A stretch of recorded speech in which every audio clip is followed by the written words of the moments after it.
Hey everyone, welcome to today's Explainer. I am so thrilled you're tuning in for this one, because we're about to unpack a truly profound lesson from the text about how our words and really our deepest intent actively shape the reality around us. You know, if you've ever felt like your thoughts were just, harmless background noise, well, this exploration is absolutely going to change your perspective. We're looking at the powerful, literally undeniable connection between what you put out into the world and what the world actually hands you back. I mean, think about it. Why do some people seem to attract luck and happiness like a total magnet, while others just find trouble? No matter how hard they try, they're met with struggle and pain. It's so relatable, right? It's incredibly frustrating to watch someone else effortlessly ride this wave of good fortune while you feel completely stuck in a cycle of constant friction. But as we'll see in the source text, this actually isn't about random luck at all. Okay, let's dive right into this. Section 1, the secret to attracting luck. The text illustrates this whole idea beautifully through the story of a complaining traveler. Picture this guy who felt like the entire world was just out to get him. The source compares his mindset to an orphan boy named Alex, someone who felt incredibly small and completely ignored by absolutely everyone around him.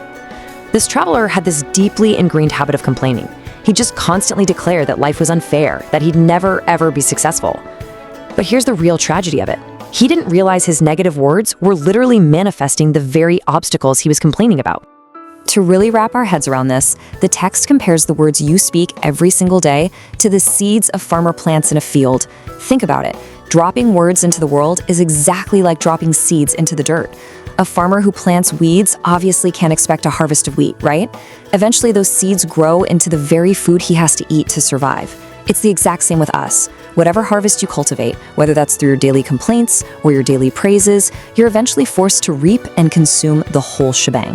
Which brings us to the next part of our story. Section 2, the legend of the well. So the traveler arrives in this village, and sitting right there is the echoing well. But this isn't just your standard village well, it's legendary. Why? Because it echoes back not just the physical sound of a voice, but the deep truth of your heart. I really want to emphasize that phrase right there, the truth of your heart. It's like a flawless mirror. It reflects pure, unfiltered reality and your deepest intent right back at you. It basically ensures that what comes back to you is exactly what you put in. And sitting near this well is a wise old woman. The text paints this vivid picture of her. Silver hair, a face full of gentle wrinkles. She is this deeply calming, grounded archetype. Actually, she really resembles the kind teacher who once taught Radha that happiness begins inside our own hearts. Her serene, peaceful presence is the absolute polar opposite of our traveler's chaotic, turbulent, and super angry mindset. So our traveler, who is just completely consumed by his own bitter harvest of thoughts at this point, walks right up to the well. He looks down into the dark, deep water, and he just lets out all of this bubbling, intense anger. He shouts into the void, "I hate this world. Everyone is selfish." And then, to his absolute horror, the well roars back. With a voice like a violent storm, it booms up from the darkness. Hate, selfish. The terrified traveler literally falls backward, trembling on the ground. And, in a complete lack of self-awareness, he actually cries out that even this well, this inanimate pile of stone and water, is being cruel to him. Now, what's really interesting about this slide is where we go next. Section 3, words as seeds. The old woman steps in and she explains what just happened using this absolutely stunning metaphor. She compares our words to a small oil lamp. That single, tiny lamp dictates your entire reality when you're in a dark room.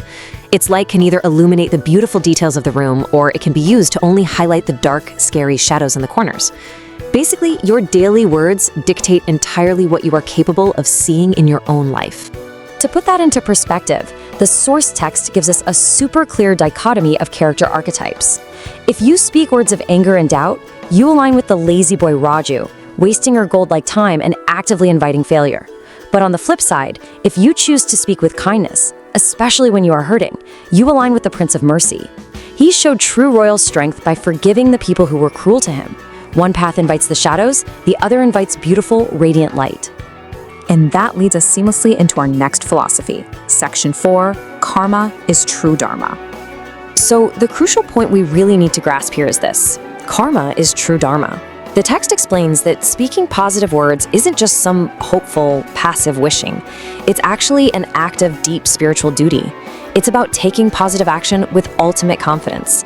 It's active preparation, rather than just passively sitting around, crossing your fingers, and wishing for a miracle to magically fall into your lap.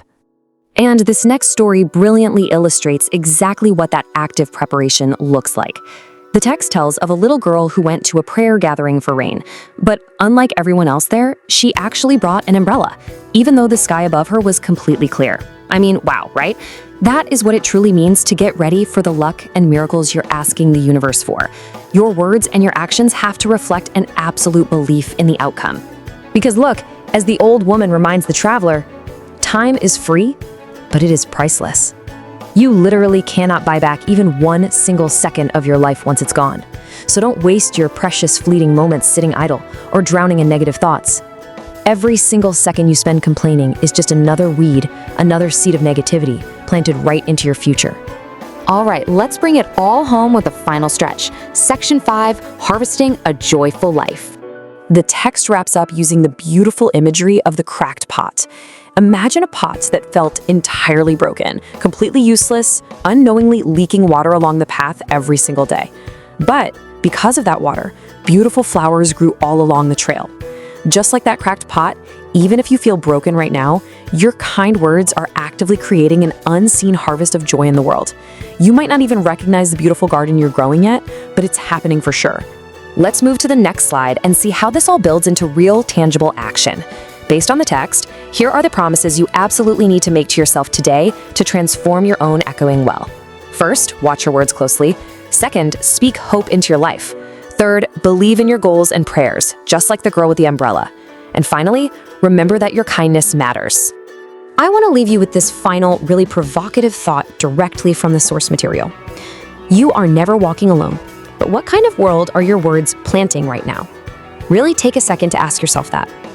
Use your time wisely to build a beautiful future. If this explainer brought a little clarity or peace to your heart today, please remember to like, share, and subscribe to the channel so we can help those who are struggling find the light inside their own hearts. Thanks so much for joining me to explore this incredible text, and until next time, watch what you speak into the well.